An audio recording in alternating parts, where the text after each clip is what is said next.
जब हम स्कूल में लिखना शुरू करते हैं तो क्वेश्चन पेपर को देखकर ही हम अचानक से सब कुछ भूल जाते हैं। सर, कृपया करके यह बताइए कि ऐसा क्यों होता है। Thank you sir. आपका शुभ नाम क्या? सुहान सहगल। अच्छा सहगल जी, आप पढ़ते कहाँ हैं? Alcon International School. अच्छा, ये सवाल पहले किसी को पूछा है? नहीं सर। नहीं पूछा। मम्मी पापा को पूछा? नहीं सर। टीचर को पूछा? नहीं सर। लो, बड़े कमाल के हो यार। मैं ही मिला क्या तुम्हें? लेकिन आपका सवाल मैं समझता हूं ज्यादातर विद्यार्थियों के मन में रहता है। जब मैं भी तुम्हारी तरह पढ़ता था ना, तो ये बात तो मन में रहती थी कि यार पता नहीं क्यों याद नहीं आ रहा है। देखिए, परीक्षा हॉल में जाते समय आपको अपने मन को बिल्कुल शांत करके जाना चाहिए। मैं अभी टीवी स्क्रीन पर आपको देख रहा हूं, इतना शांत आपका चेहरा है, इतने विश्वास के साथ आप बैठे हैं, मुस्कुराते भी हैं। ये जो अवस्था है ना, एग्जामिनेशन में जाए ना तब भी ऐसा ही रहिए, आपको कभी नहीं भूलेंगे। आपका मन अशांत रहेगा, चिंता में रहेगा, आप घबराए हुए रहेंगे, तो इस बात की संभावना बहुत ज़्यादा होगी कि जैसे ही आप क्वेश्चन पेपर देखेंगे कुछ देर के लिए सब कुछ भूल जाएंगे। इसका सबसे अच्छा उपाय यही है कि आपको अपनी सारी टेंशन परीक्षा हॉल के बाहर छोड़कर जाना चाहिए और आपको ये भी सोचना चाहिए कि जितनी तैयारी आपको करनी थी आपने कर ली है।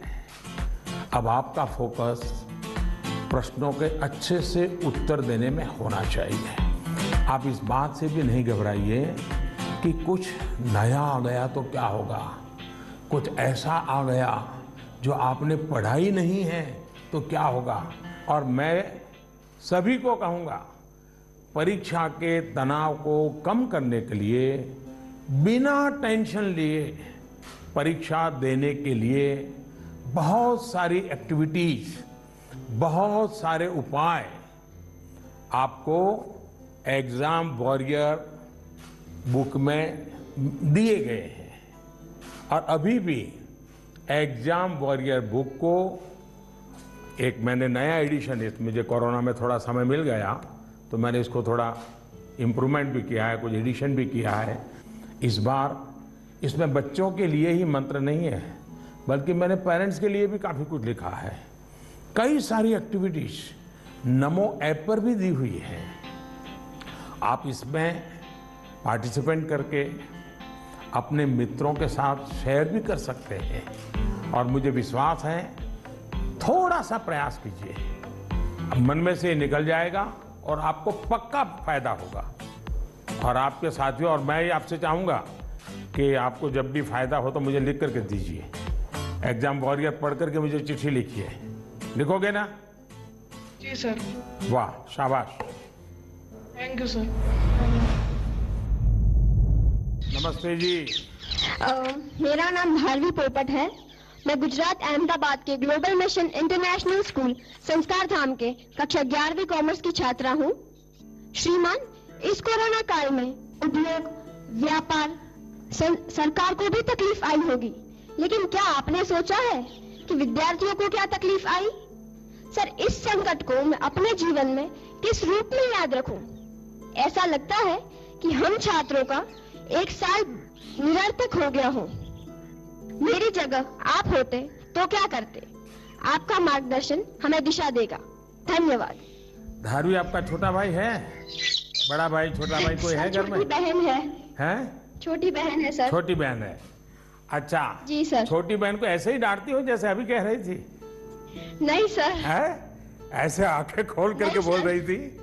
अच्छा, साबरमती आश्रम पहले आई थी कि आज पहली बार आई? सर, फर्स्ट टाइम आई हूँ आज। फर्स्ट टाइम आई हो? कितने साल से अहमदाबाद में रह रही हो?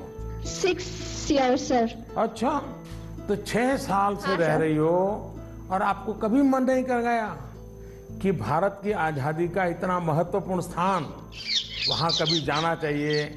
आज तो सुबह से आ गए होंगे आप लोग? जी सर, बिल्कुल। तो आपने देखा क्या, आज सब चीजें देखी क्या?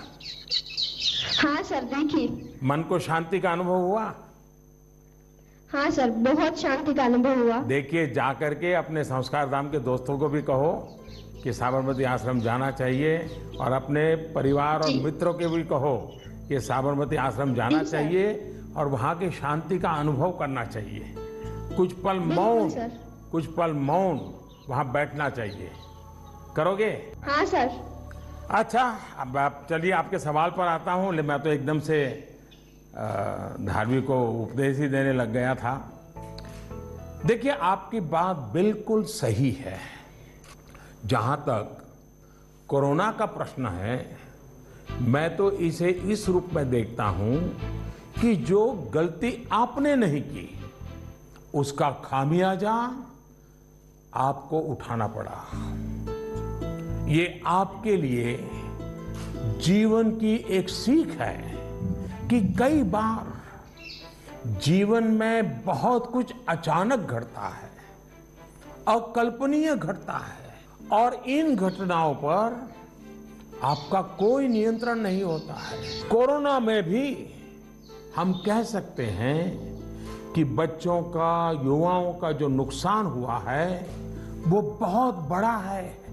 बचपन के लिए तो 1 साल का नुकसान बड़ी इमारत की नींव में एक खालीपन जैसा है। इस कमी को भरना आसान नहीं है। स्कूल एज मतलब हंसना, खेलना, मिट्टी में खेलना, मिट्टी उछालना, गर्मी, सर्दी, बरसात, हर चीज का आनंद, दोस्तों के साथ, क्लासरूम में, टीचर के साथ गप्पे मारना, बातें करना, घर की छोटी सी भी घटना है चारों दौर एकदम से बता देना, उनके बीच रहना, ये सब जीवन की विकास यात्रा के लिए बहुत अनिवार्य होता है। इन सब चीजों से आप सहज ही कितना कुछ सीख सकते हैं। आपको भी लगता ही होगा, कोरोना काल के पहले का समय आप याद करते होंगे तो सोचते होंगे कि कितना कुछ मिस किया है। लेकिन कोरोना काल में अगर काफी कुछ खोया है तो बहुत कुछ पाया भी है। कोरोना की सबसे पहली सीख तो यही है कि आपने जिस चीज को, जिन जिन लोगों को मिस किया, उनकी आपके जीवन में कितनी बड़ी भूमिका है, ये इस कोरोना काल में ज्यादा पता चला है। आपको इस बात का एहसास हुआ कि किसी को भी फॉर ग्रांटेड नहीं लेना चाहिए। खेलकूद हो, स्कूल में फिजिकल क्लासेस हो, या फिर आपके घर के पास सब्जी बेचने वाले, कपड़े प्रेस करने वाले, पास के बाजार के दुकानदार, जिन लोगों को, जिन बातों को आपने रूटीन समझ लिया था, उनका जब मिस करते हैं तब उनका सबका महत्व हम सबको अनुभव होता है, आपको भी पता चला है। इसलिए इस दिशा में आपको लगातार जागरूक रहना चाहिए और लाइफ लॉन्ग इस लेसन को याद रखना चाहिए। कोरोना के बाद भी इन चीजों की उपेक्षा नहीं करनी चाहिए।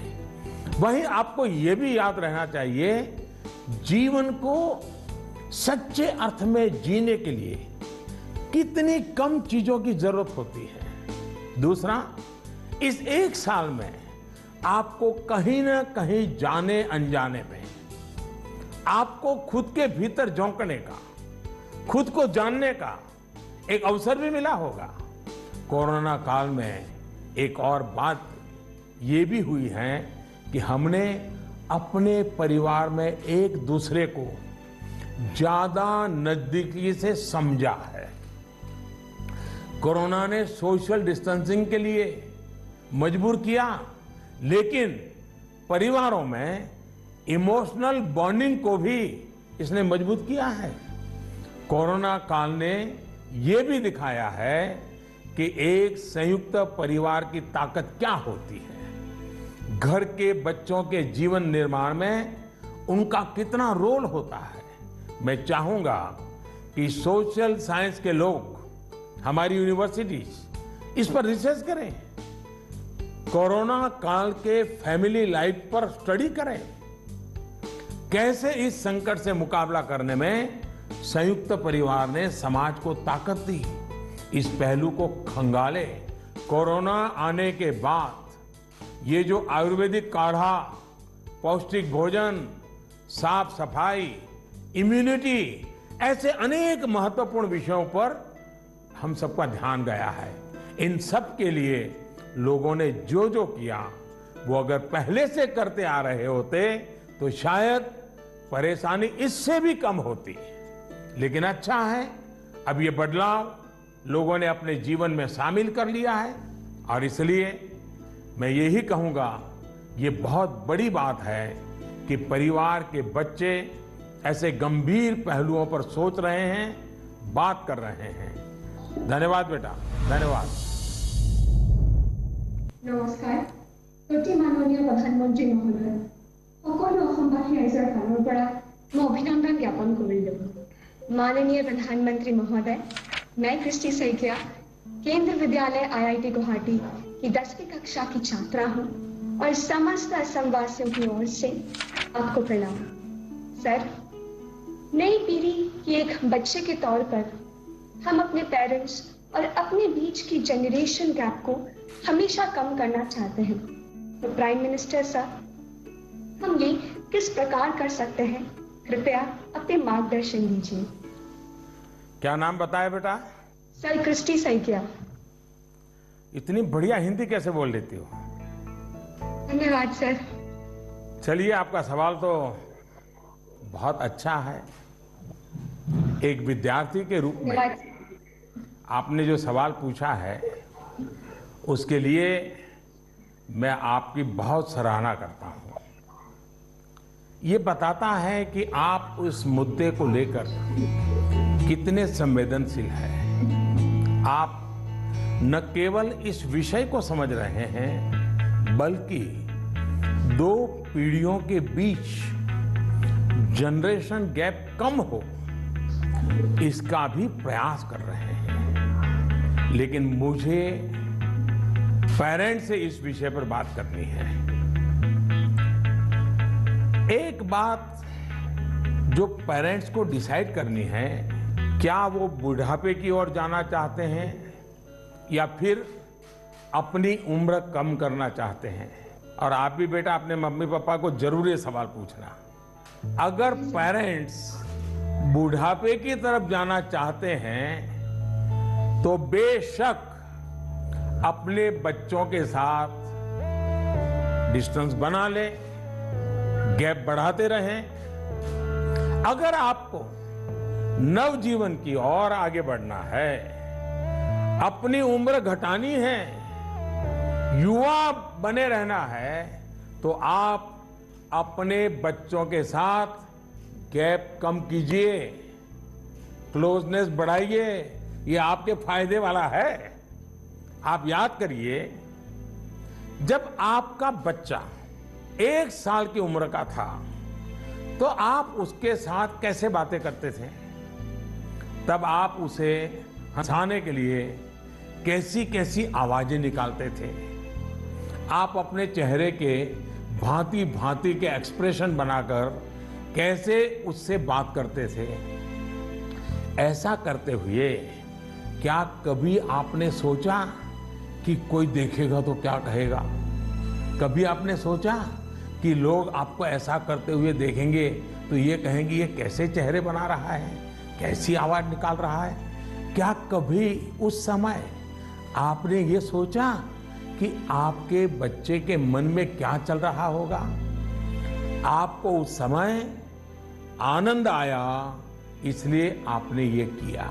आपने किसी की परवाह नहीं की, यानी आप सब कुछ छोड़कर खुद एक बच्चे बन गए। बच्चे से खेलने के लिए आप खुद खिलौना बन गए और बच्चे के खिलौनों से भी उतना ही चाव से खेले। आप याद करिए, कभी आप घोड़ा बने होंगे, कभी बच्चे को पीठ पर बिठाकर चले होंगे, कभी कंधे पर बिठाकर घर पर घूमे होंगे, कभी 4 पैर करके चले होंगे। बच्चा रोया होगा तो उसे चुप कराने के लिए आप भी जुट-मुट कर रोए होंगे। तब आपको कोई फर्क नहीं पड़ता था कि देखने वाला क्या कहेगा, घर के बाकी लोग क्या कहेंगे, समाज क्या कहेगा, दोस्त क्या कहेगा, कुछ नहीं सोचा। क्या कभी सोचा था?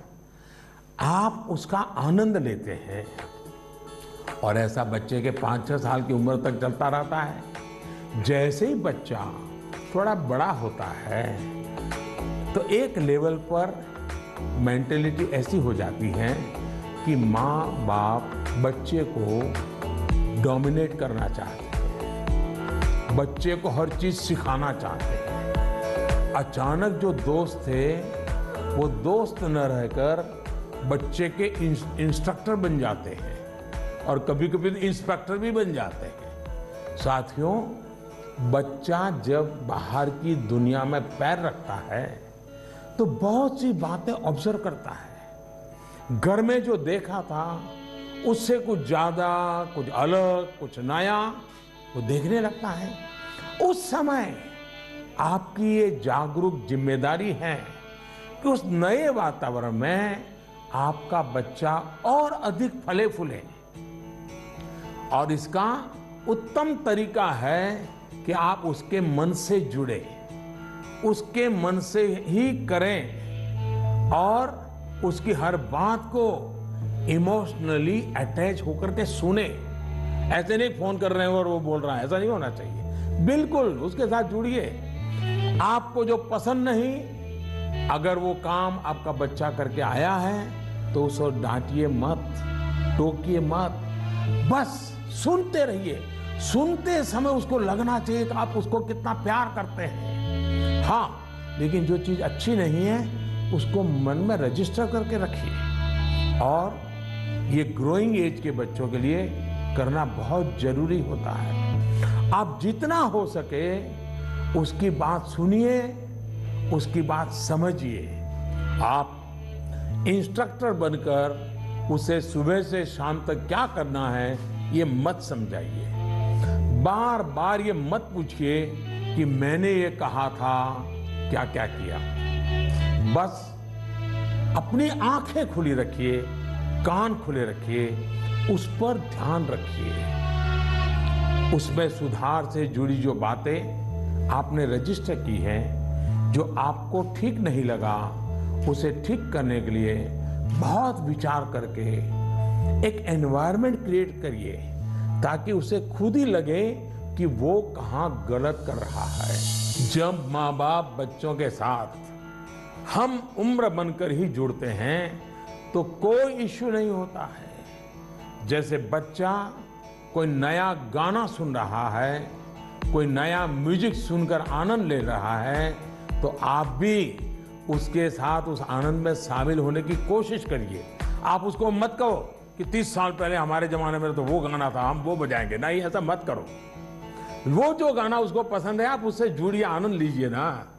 ये समझने की कोशिश तो करिए कि आखिर ऐसा क्या है उस गाने में कि आपका बच्चा उसे पसंद कर रहा है। लेकिन होता क्या है कि हम देखते हैं ठीक इसी समय कुछ माता पिता ये कहने लगते हैं कि ये क्या बेकार का गाना सुन रहे हो, असली म्यूजिक तो हमारे समय में होता था।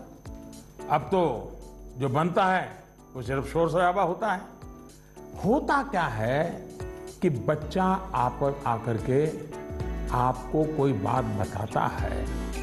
वो बताता है कि आज स्कूल में हमने ये किया, तो कहीं आप अपनी ही कहानी लेकर तो नहीं बैठ जाते हैं कि अरे ये तो ऐसे ही, क्या है, क्या नई चीज है, ये तो वैसा ही है।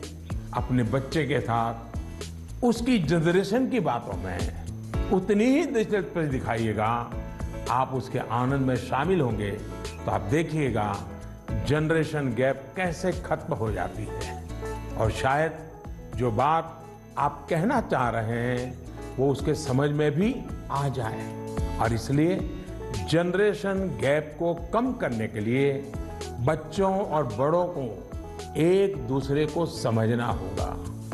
खुले मन से गपशप करनी होगी, खुलकर बातें करनी होगी, समझना होगा, सुनना होगा और फिर आपको बदलने की तैयारी भी रखनी होगी। चलिए, असम से इतना बढ़िया सवाल मुझे मिला, जरा मैं लंबा ही जवाब दे गया, लेकिन मुझे अच्छा लगा। बहुत बहुत धन्यवाद बेटा। धन्यवाद सर। Namaste sir, नमस्ते। I am Shreyan Roy of class 10. I study in Central Model School, Barakpur, Kolkata. Sir, in the exam season, what scares us more is that what happens after exam. What will happen if our result does not come so good? Is failure in examination is actually the failure in our life too? अरे यार, ऐसा कैसे सोचते हो, हैं? अगर आप exam warrior किताब पढ़ते तो ये सारे सवालों के जवाब आप खुद ही लोगों को दे देते। लेकिन आपका सवाल महत्वपूर्ण है और शायद ऐसे सवाल बार बार उठते भी हैं और बार बार जवाब देने भी होते हैं। एक बार कहने से बात बनने वाली नहीं है। और मैं ये बात पूरे खुले मन से कहना चाहता हूं कि दुर्भाग्य से शिक्षा के क्षेत्र में और पारिवारिक जीवन में सोचने का दायरा इतना सिमट गया है। परीक्षा में आपके जो नंबर आए वो आपकी योग्यता का पैमाना नहीं हो सकते। भारत ही नहीं, दुनिया में आप ऐसे बहुत से सफल लोगों को देखेंगे जो क्लास में नंबरों में भले अच्छे नहीं थे, लेकिन आज वो अपनी फील्ड में सर्वश्रेष्ठ हैं। ये परीक्षा सिर्फ एक पड़ाव है। इस परीक्षा में नंबर कम आने का मतलब ये नहीं होना चाहिए कि आपके जीवन में बहुत बड़ा नुकसान हो गया। हाँ, भविष्य में आपको जिस एक चीज से आपको बचकर रहना चाहिए उसके बारे में मैं आपको जरूर बताऊंगा। एक नई तरह की कुरीति आ रही है समाज में, जिसे हम डेस्टिनेशन फीवर कह सकते हैं। मतलब दूसरे अगर किसी एक डेस्टिनेशन पर हैं तो उन्हें देखकर अपना डायरेक्शन तय करना। आपका कोई रिश्तेदार कहीं जाकर सफल हुआ, आपको लगता है वहां जाकर आप भी सफल हो जाएंगे। कोई असफल हुआ तो आपको लगता है हम भी उसी फील्ड में गए तो असफल हो जाएंगे। हमें लगता है वो स्टूडेंट इस दिशा में गया, इस क्षेत्र में गया, ये बना, उस क्षेत्र में उसने ये नाम कमाया, तो हम भी वही करेंगे, तभी हमारा जीवन सफल होगा। ये सोच सही नहीं है दोस्तों। इसी सोच का परिणाम है कि बहुत से स्टूडेंट्स इतने तनाव में जी रहे हैं। आप जो पढ़ते हैं वो आपके जीवन की सफलता और विफलता का पैमाना सिर्फ यही एकमात्र नहीं हो सकता। आप जो जीवन में करेंगे वो आपकी सफलता और असफलता को तय करेंगे। आप लोगों के प्रेशर, सोसाइटी के प्रेशर, माता पिता के प्रेशर, इन सब से बाहर निकलिए। हमें पोटेंशियल को जानने के लिए मैदान में कूदना ही पड़ता है। मुझे लगता है कि आपको अपना जवाब मिल गया होगा।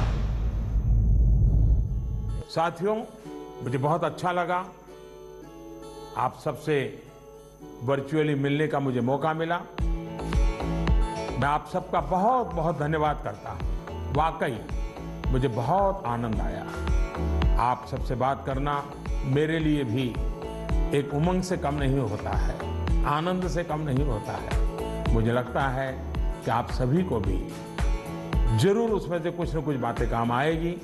जरूरी नहीं है कि मैंने जो कहा है उसी पर चलना चाहिए। सोचिए, अपने तरीके से सोचिए। साथियों, आज मैं आपको एक बड़े एग्जाम के लिए तैयार करना चाहता हूं। ये बड़ा एग्जाम है जिसमें हमें 100% मार्क लेकर के पास होना ही है। ये है अपने भारत को आत्मनिर्भर बनाना, ये है वोकल फॉर लोकल को जीवन मंत्र बनाना। मेरा एक आग्रह है, जब आपकी बोर्ड परीक्षाएं समाप्त हो जाएं, तो परिवार के लोगों के साथ मिलकर एक लिस्ट बनाएं। सुबह से लेकर रात तक आप जिन चीजों का उपयोग कर रहे हैं, उनमें से कितनी चीजें विदेशी धरती पर बनी हैं और कितनी चीजों में भारत मां की मिट्टी की सुगंध है, कितनी चीजें किसी देशवासी की मेहनत से बनी हैं। इसके अलावा एग्जाम के बाद के लिए एक टास्क आपको देना चाहता हूं। आप सब जानते हैं कि हमारा देश आजादी के 75 साल के उपलक्ष्य में आजादी का अमृत महोत्सव मना रहा है। अमृत महोत्सव में हमारे स्वाधीनता सेनानियों के बारे में आप सब लोग जाने, आजादी की लड़ाई के बारे में जाने। इसके लिए देश ने एक अभियान शुरू किया है। आपको इस अभियान से जुड़ना है। आप अपने राज्य की आजादी की लड़ाई से जुड़ी 75 घटनाएं खोजकर निकालिए। ये किसी व्यक्ति के संघर्ष में जुड़ी हो सकती हैं, किसी क्रांति वीर से जुड़ी हो सकती हैं। इन घटनाओं को आप अपनी मातृभाषा में विस्तार से लिखिए।